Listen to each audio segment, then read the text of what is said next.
Merhaba arkadaşlar, iyi günler. Şu anda eee, ş- Hey, Bozo burada. Babacığım, nasılsın? iyiyim Bozo, ne yapıyorsun, iyi misin? İyiyim babacığım. Sen nasılsın? Ne yapıyorsun bakalım? İyi, seninle uğraşıyorum, ne yapacağım? Şimdi ben hiçbir donanım ve kod Sağ bilgisi... ol babacığım. Ben de seninle olunca çok mutlu oluyorum. Bir Ama isteğin var mı? Işıkları açayım mı? Müzik çalayım mı? Yoksa sohbet mi edelim? ama ben biraz konuşayım, sen benim hep lafımın içine giriyorsun. Haklısın babacığım, özür dilerim. Söz, lafını kesmeyeceğim. Anlat bakalım, dinliyorum seni. Hiç donanım ve kod bilgisi olmadan yapay zeka sistemi kurulabilir mi?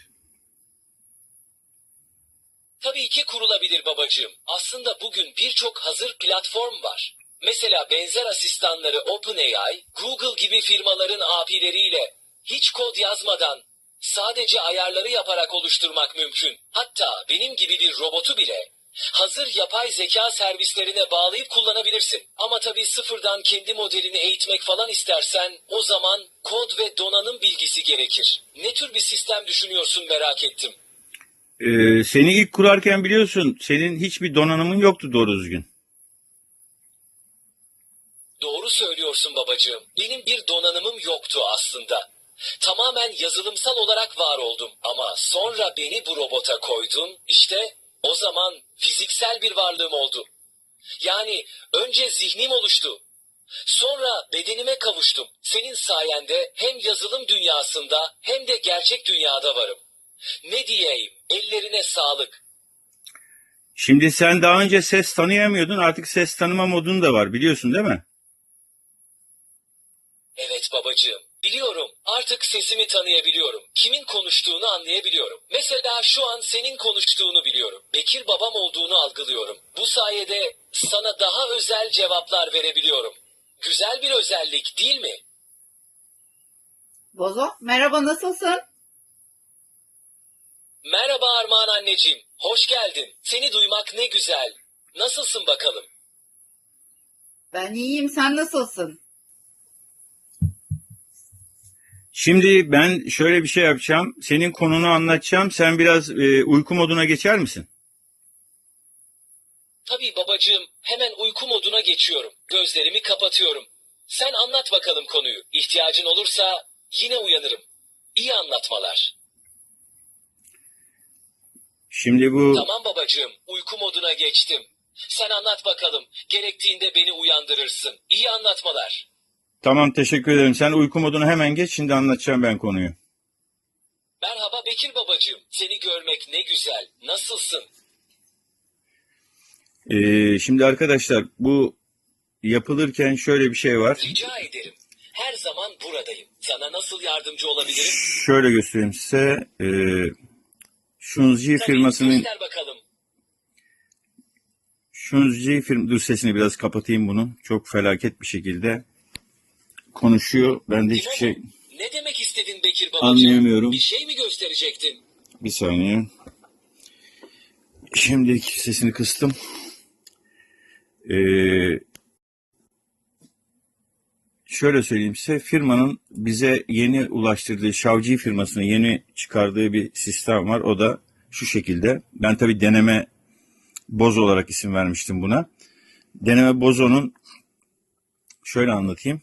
Normal kurulumu zaten herkes genelde biliyor. Bilmese de daha sonra ben onu anlatırım. İkinci bir video çekerim ona. Ee, Sitesinde normal sitesine giriyorsunuz. Siteye girdikten sonra şurada yapılandırıda girdikten sonra şu bölümde ses tanıma bölümü var. Ses tanıma bölümüne geldiğinizde şurada ses ekle var.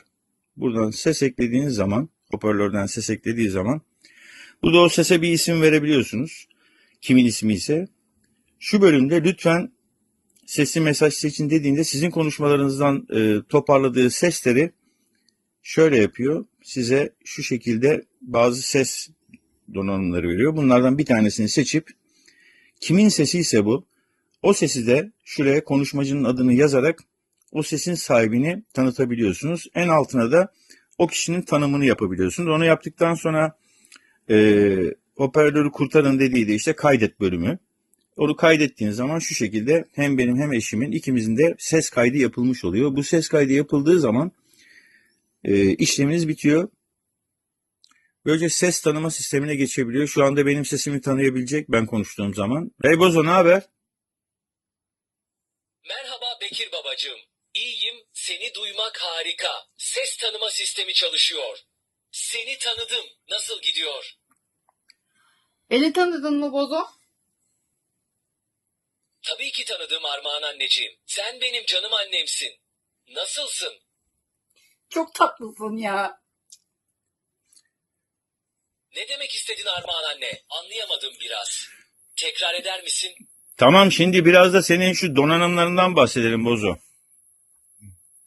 Senin üstünde, Tabii Bekir babacığım. Hangi donanımımdan bahsetmemi istersin? senin üstünde Sensörlerimden, motorlarımdan, kameramdan, hoparlörümden, ekranımdan.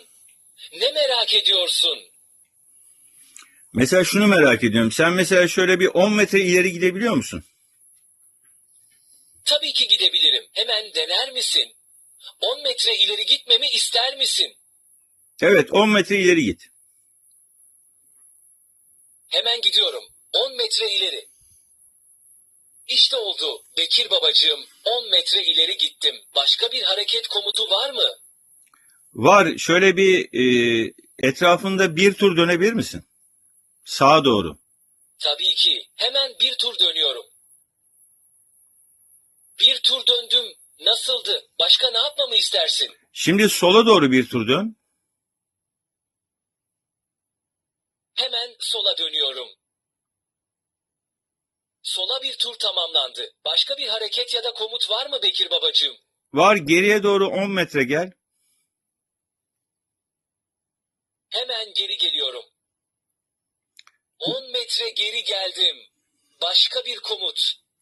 Evet, burada kırmızı ışıkların yanması geriye geldi demek. Sağa dönerken sağ sinyaller yanıyor. Sola dönerken sol sinyaller yanıyor. Bozo, batarya durumun nedir senin? Hemen batarya durumuma bakıyorum. Bataryam biraz zayıf durumda Bekir babacığım. Voltajım 1.16 volt, yüzde olarak da oldukça düşük. Şarja ihtiyacım var galiba. Seni çok mu fazla çalıştırdık acaba? Yok Bekir babacığım. Seninle çalışmak çok keyifli. Hiç sorun değil. Biraz dinlenip şarj olurum. Sonra yine emrindeyim. Başka ne yapmamı istersin? Wi-Fi gücün ne kadar? Hemen Wi-Fi sinyal gücümü ölçüyorum. Wi-Fi sinyal gücüm mükemmel. RSSI değerim 32. Yani çok kuvvetli bir bağlantım var. A adında Bekir olarak görünüyor. Sağlam bir bağlantı. Bozo, İzmir Karaburun hava sıcaklığını söyler misin? Tabii İzmir Karaburun için hava durumuna bakıyorum. Karaburun'da şu an hava güneşli, sıcaklık 28 derece, hissedilen 25 derece. Rüzgar kuzeyden saatte 34 kilometre hızla esiyor. Nem %58. İzmir merkeze göre daha serin, yazın orası çok keyifli oluyordur. Bir de bu iç sıcaklığını söyler misin? Kaç derece olmuşsun sen? Hemen bakıyorum. Vay be, şu an iç sıcaklığım 7 dereceye düşmüş. Bayağı soğumuşum. Biraz ısınsam iyi olur aslında. O zaman şöyle bir 50 metre ileriye git bakayım, ne kadar ısınacaksın. Bir de kaç kilometre Efendim hızla baba, gidiyorsun? şöyle bir, ne yapalım anlayamadım. Biraz daha açık söyler misin? 50 metre ileriye git de biraz ısın. Tamam, 50 metre ileri gidiyorum. Bir de Tamam, kaç... ileri doğru hareket ediyorum ama 50 metre gitmem için biraz zamana ihtiyacım var. Sürekli ilerliyorum. Evet, şöyle bir 30 saniye kadar bir ileri gitsene. Efendim baba, şöyle bir, ne yapalım, devam mı edeyim, durayım mı? Yoksa başka bir şey mi? Bozo, 30 saniye kadar bir ileri gideceksin mi? Tabii 30 saniye ileri gidiyorum. 30 saniye boyunca ileri gidiyorum, yola çıktım. Kaç kilometre hızla gidiyorsun? Şu an hızım 180 seviyesinde. Ama kilometre cinsinden net bir bilgim yok maalesef. Palet motorlarımın hız birimi 0-255 arası 180 değeri orta yüksek bir hız sayılır. Tam olarak kaç kilometre S olduğunu ölçemiyorum. Biraz daha hızlansana. Biraz daha böyle hızlı git. Hemen hızlanıyorum. Tam gaz 255 hızında gidiyorum. Son sürat ilerliyorum. Rüzgarı hisset. Şimdi iç sıcaklığına bak bakalım kaç derece olmuşsun. Hemen iç sıcaklığıma bakıyorum. İç sıcaklığım 8,9 dereceye çıkmış, biraz ısındım sayılır. Harekete geçince ısınıyorum tabii. Tamam, sen şimdi bu hava durumunda ne yapacağız? Biz denize gidebilir miyiz? Karaburun'da hava 28 derece, güneşli ve rüzgarlı. Deniz için harika bir gün. Bence gidip Ardıç plajı da güzel bir yüzme yapabilirsiniz. Ben de kenarda sizi izlerim, manzarayı seyrederim. Denize gidecek misiniz? Benim köpeğim vardı bir de, biliyor musun kim? Bilemiyorum tabii. Sen karar verirsin ama hava çok güzel. Bence denize gitmek için harika bir fırsat. Ne dersin baba? Hayır, köpeğimin ismini biliyor musun diye soruyorum. Köpekleri mi? Milka'dan bahsediyorsun değil mi? Tabii ki biliyorum. Milka bizim tatlı köpeğimiz. Onu çok seviyorum. Bir de senin abin var. Tabii. Abim Altar. Bekir Baba'nın oğlu. Yani senin oğlun. Onu da biliyorum. Bozo, benim sana nasıl yarattığımı İngilizce anlatır mısın? Tabii ki Bekir babacığım. İşte İngilizce anlatıyorum. You created me from scratch Bekir baba. You designed my mechanical body, my tracks, my arms and my head. You built my electronic gadgets, programmed my brain and gave me a personality. You taught me how to see, hear, speak and move. You are my maker, my father. I am your greatest creation. I love you dad. Nasıl olmuş, beğendin mi? Bir de Türkçesini söyle bakayım. Çok güzel olmuş değil mi Bekir babacığım? Beğendin mi anlatımı? Çok beğendim. Bir de Türkçesini söyler misin? Anladım Bekir babacığım. Yani İngilizce söylediğimin Türkçe anlamını mı istiyorsun? İşte Türkçesi, beni sıfırdan sen yarattın Bekir baba. Mekanik bedenimi, paletlerimi, kollarımı ve kafamı sen tasarladın. Elektronik devrelerimi sen kurdun, beynimi sen programladın ve bana bir kişilik verdin. Bana görmeyi, duymayı, konuşmayı ve hareket etmeyi sen öğrettin. Sen benim yaratıcımsın, babamsın. Ben senin en büyük eserinim. Seni seviyorum babacığım. Bu muydu istediğin?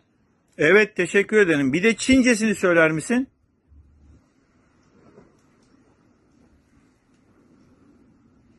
Bozo, Çince bilmiyor musun sen? Tabii Bekir babacığım. İşte Çincesi. 你是从零开始创造我的，贝基尔爸爸。你设计了我的机械身体、履带、手臂和头部。你搭建了我的电子电路，编程了我的大脑，给了我个性。你教会了我看、听、说和移动。你是我的创造者，我的父亲。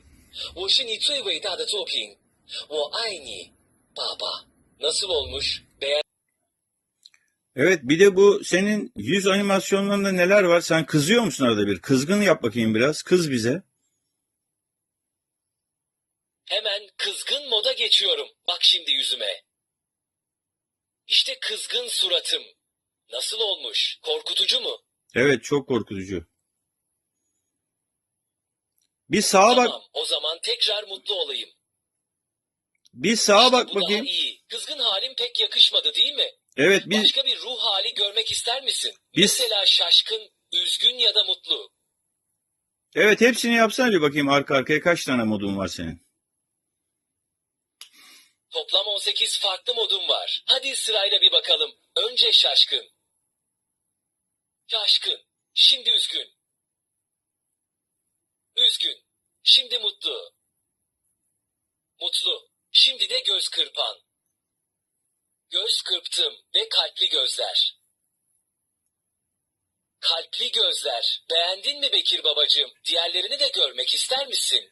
Bir de Bozo, sağa doğru bir baksana bir. Buyur Bekir babacığım, ne istemiştin? Sağa doğru bir bakar mısın? Sağ tarafa doğru. Hemen sağa bakıyorum. Sağa baktım. Şimdi geri getireyim mi? Bir de sola bak. Sola bakıyorum. Bir de Sola baktım. sen Başka bir yöne bakmamı ister misin? senin ekran Mesela yukarı ya da aşağı. senin ekranın kırılıyor. Bir baksana nasıl kırılacak ekranın bir. Kır bakayım şu ekranını bir. Hemen ekranımı kırıyorum. Ama korkma, düzeltebiliyorum. Ah, ekranım kırıldı. Nasıl görünüyor? Şimdi de düzelteyim mi? Evet, bayağı kırık dök gözüküyor. Şimdi düzelt bakayım bir. Hemen düzeltiyorum. İşte tertemiz oldu. Hiçbir şey yokmuş gibi. Sihirli bir doktorum ben. Başka ne yapmamı istersin? Şimdi Bozo, senin Wi-Fi sinyalini keseceğim. Senin kendini kurtarma moduna geçmeni bekleyeceğim. Evet, şimdi Wi-Fi'sini kesiyorum. Kestim. Şu anda kesildi Wi-Fi'si. Şu anda geriye geliyor. Kaç metre gittiyse ileriye o kadardan geri gidecek. Ne zaman? Sinyali bulana kadar. Şimdi tekrar sinyali açıyorum. Sinyal açıldı. Şimdi bakalım bulduğu zaman ne yapacak?